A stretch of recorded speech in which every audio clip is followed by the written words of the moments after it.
هلا حبايبي، شلونكم؟ ان شاء الله الكل بخير وصحة وسلامة يا رب. رجعت لكم بعد غياب بفيديو جديد. تجهيزات او تحضيرات عيد ميلاد لبنتي. طبعا يجوز مستغربين هسه بداية الفيديو انه اني صوتي متغير، صار لي فترة مريضة، فان شاء الله اصير زينة، وعذروني على هذا الصوت التعبان. ماشي، بس هي فترة الواحد يصير زين ويرجع مثل ما كان ان شاء الله.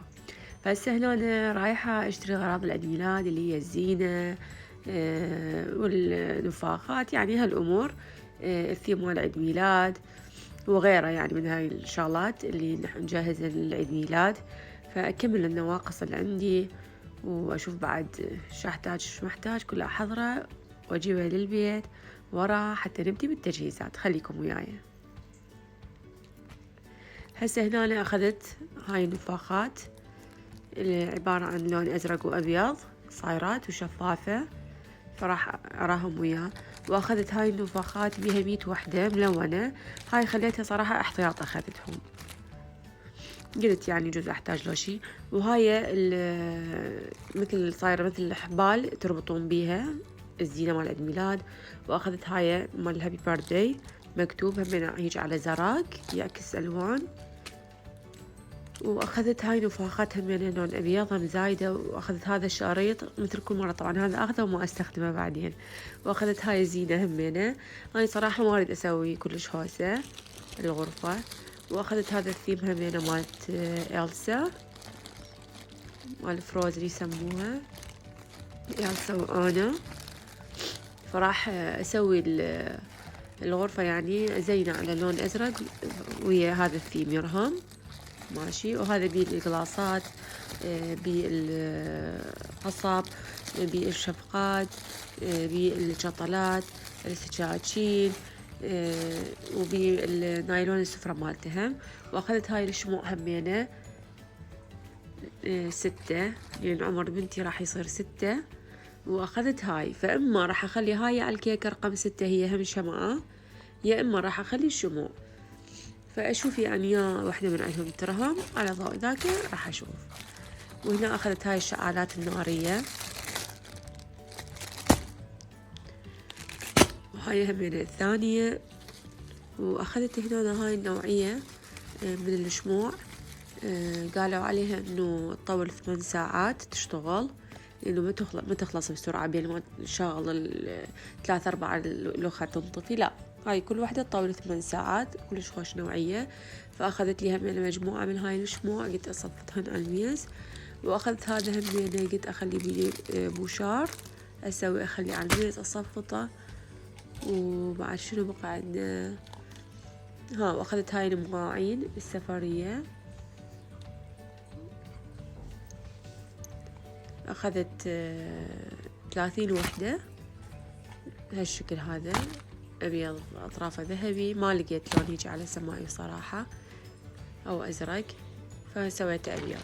وهذا الفستان همينه وصيته من البيج من الانستغرام، أخذته لبنتي. كلش طبعا باللبس كلش حلو، إن شاء الله راح تشوفوه بالفيديو القادم. كلش حلو باللبس. وهاي أهم شيء اللي المنفاخ اللي ننفخ بيه نفاخات، يعني تخيلوا نفاخات عدد هواية، مو معقولة واحد راح يقعد ينفخ بيها. فأكيد هذا الجهاز هو اللي راح يعيننا ويساعدنا إن ننفخ هاي النفاخات على المجموعة الكبيرة. مثل ما تشوفون هنا بديت أنفخ النفاخات أحضرهن. طبعا كلش عملية هاي، يعني ما تاخذ من عندكم وقت هواية، وإنما إذا واحد هو ينفخ لا كلش يتأخر. وهاي النفاخات كلها نفخناها حضرتهم. فبقى بس بعدين زوجي هو يسوي الشكل. وهنا زوجي بدا هو كل 3 مثل ما تشوفون، كل 3 يربطهم ببعض هيجي ويتركهم، كل 3 يعني يسويهم هيجي يربطهم ببعض ويعوفهم. بعدين عاد راح تشوفون شلون راح عاد يشكل وحدة بالثانية عن طريق الحبل أو الخيط القوي ذاك الملون. شفتوا كل 3 مسويين سوية بهالشكل هذا. وهنا بهذا الحبل الملون اللي تشوفوه يربط واحد فوق اللاخ، كل 3 وحدة فوق الأخرى بهالشكل هذا. لحد ما يكملهن كلياتهن. هو راح ياخذ الشكل العادي اللي انتو تريدون تسووا دائري، تريدون تسووا قوس، تريدون تسووا نص قوس، فانتو شلون تحبون وحسب المكان اللي عندكم راح تقدرون تتحكمون بيها. بس طريقته كلش سهلة، وذاك الشريط أنا ما استخدمته نهائيا. شوفوا هنا كله ربطه واحد بالثاني، طلع هالشكل هذا. هسه بعدين راح نثبته بمكانه، تمام.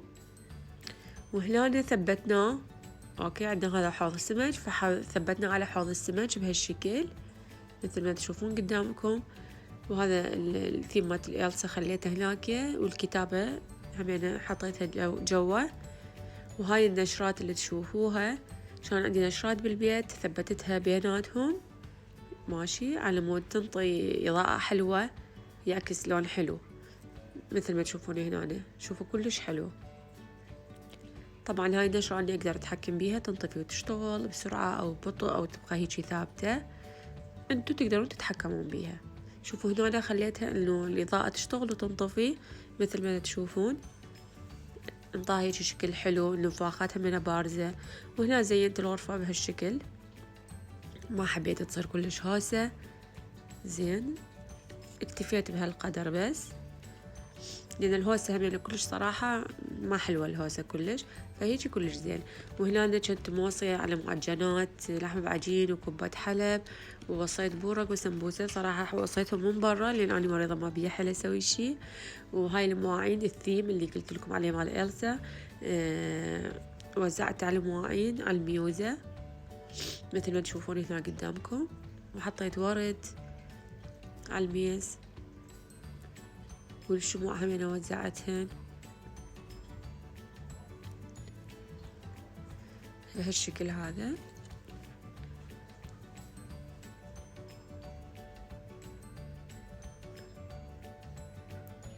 يعني تقدرون تقولون النفاخات والثيم كله صار على لون زرق، وشخصية واحدة اللي هي إلسا، هاي البنية اللي تشوفوها بالصورة. وطبعا صفطت هاي الشموع همينة على الميز، طبعا بعدين ما مخلصة، فالشكل النهائي راح تشوفوه بالفيديو القادم. لا تنسوني باللايك والاشتراك، ولا تنسون تفعلون جرس التنبيه حتى يوصلكم كل شيء جديد. وشكرا لكم ولمتابعتكم، مع ألف سلامة حبايب قلبي، باي باي.